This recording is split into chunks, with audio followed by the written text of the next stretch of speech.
Total, marginal and average products and law of diminishing marginal products. Total, marginal and average products. When one input is variable in a production process and other inputs are constant, then the relationship between the variable input and the output is called the total product of variable input.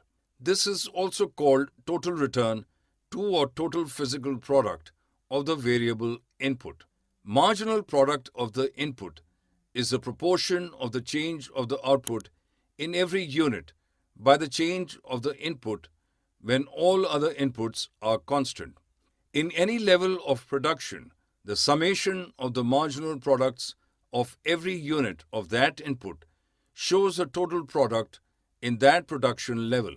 In order to derive the average product, we need to calculate the average number of all marginal products up to that unit level.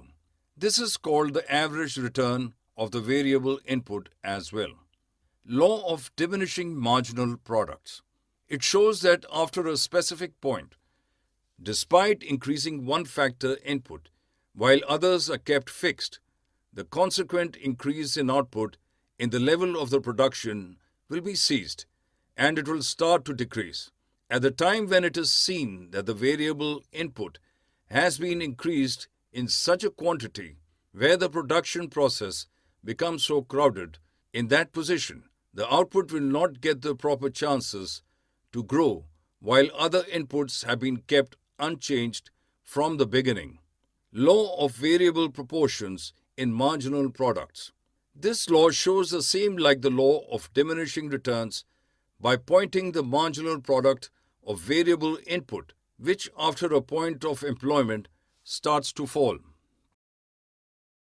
For more such videos on all subjects, practice questions and a lot more, download iPrep and learn unlimited.